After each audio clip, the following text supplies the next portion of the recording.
ختم کرنے سے پہلے میں اس آیت کے آخری حصے کو آپ کے ساتھ شیئر کرنا چاہتا ہوں انشاءاللہ، جس میں داؤد علیہ السلام سے اللہ تعالیٰ فرماتے ہیں اور اس بات کو یقینی بنائیں کہ وہ اپنے کام کو بہترین طریقے سے کریں۔ سب سے پہلے آپ اس میں نوٹ کرتے ہیں کہ اللہ تعالیٰ ان چیزوں کو ہائی لائٹ کرتے ہیں جن کو نہیں بھی کیا جا سکتا تھا۔ اللہ تعالیٰ داؤد علیہ السلام سے صرف یہی کہہ دیتے،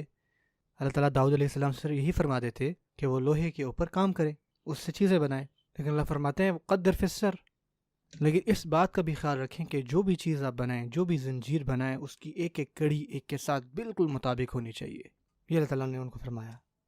اور ان کو یہ بتانے میں یہ بات صرف داؤد علیہ السلام کے لیے نہیں تھی۔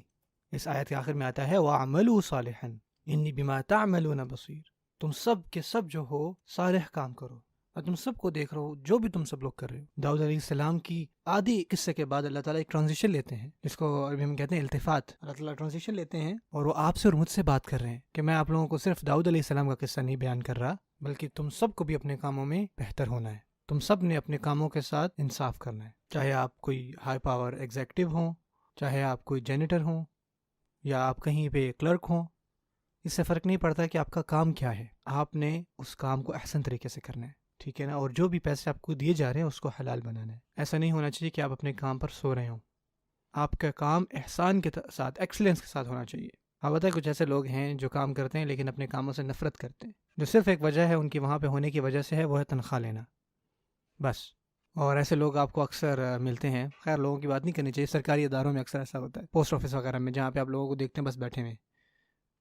جو آپ کی بالکل مدد نہیں کرنا چاہتے، وہ بالکل انٹرسٹڈ نہیں ہے، بس وہ دیکھ رہے ہیں کہ یار لنچ ٹائم کب ہوگا، اور جب دیکھتے ہیں وہ لوگ کہ اور لوگ آ رہے ہیں تو کہتے ہیں نمبر 56 آ جائے، وہ آپ کو دیکھ کے ڈپریس ہو جاتے۔ سو جو بھی جاب آپ کے پاس ہے، جو بھی آپ کام کر رہے ہیں، آپ کو یہ محسوس ہونا چاہیے کہ آپ نے اس کام کو احسن طریقے سے کرنا ہے، احسان کے ساتھ، ایکسلنس کے ساتھ، آپ نے سب سے بیسٹ کرنا ہے اس کام میں، کیونکہ یہ اللہ تعالیٰ کی طرف سے آپ پر احسان ہے۔ اگر یہ آپ کے پاس کام نہ ہوتا، آپ یہ جاب نہ کر رہے ہوتے، تو آپ لوگوں سے سوال کر رہے ہوتے، آپ ان سے پیسے لے رہے ہوتے، ان سے احسان لے رہے ہوتے، تاکہ آپ بجلی کے بل دے سکیں، گھر کا سامان لا سکیں، بچوں کی چیزیں لا سکیں۔ ہم میں سے کوئی بھی ایسے سچویشن میں نہیں آنا چاہتا جہاں پہ اس کو لوگوں سے مانگنا پڑ جائے۔ عز الرجل استغناؤہ علی الناس، انسان کی عزت اس میں ہے کہ وہ دوسروں سے، ان کو ضرورت نہیں ہوتی دوسروں کی۔ یہ بات کہ آپ انڈیپینڈنٹ ہیں، آپ اپنی خود کی گاڑی چلاتے ہیں، آپ اپنے خود کے گھر میں رہتے ہیں، آپ اپنے خود کے پیسوں سے کپڑے لیتے ہیں، خود کے پیسوں سے کھانا لاتے ہیں، یہ آپ کی عزت میں شامل ہے۔ کسی سے سوال کرنا، پوچھنا، یہ آپ نہیں کر پاتے۔ سو جو بھی کام آپ کر رہے ہیں، ہو سکتا ہے کہ ہمارے کام میں شکایات ہوں، جو کہ ہوتا ہے، لیکن ہم یہ بھول چکے ہیں کہ ہر وہ کام جو آپ اور میں کرتے ہیں، یہ اللہ تعالیٰ کا اصل میں فضل ہے آپ پر، اللہ تعالیٰ کا خاص احسان ہے ہم پر،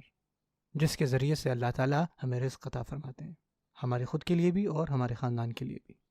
اور کیونکہ یہ اللہ تعالیٰ کی طرف سے احسان ہے، ہمیں بھی اس احسان کا خیال رکھنا ہے اور احسان سے ہی اس کو کرنا ہے۔ ہمیں کام پر سونا نہیں چاہیے، ہمیں کام پہ اپنا وقت ضائع نہیں کرنا چاہیے، کیونکہ ہمارا مینیجر جو ہے وہ نہیں دیکھ رہا ہمیں۔ آپ کو اپنے کام پر لیٹ نہیں آنا چاہیے کہ جب بھی آپ کا دل کرے آپ جائیں، کیونکہ آپ پر کوئی وہاں پہ چیک نہیں کر رہا۔ اللہ تعالیٰ پھر بھی آپ کو دیکھ رہے ہیں، اللہ تعالیٰ تو ہمیشہ دیکھ رہے ہیں۔ یہ وہ احسان ہے جو آپ کو کرنا ہے۔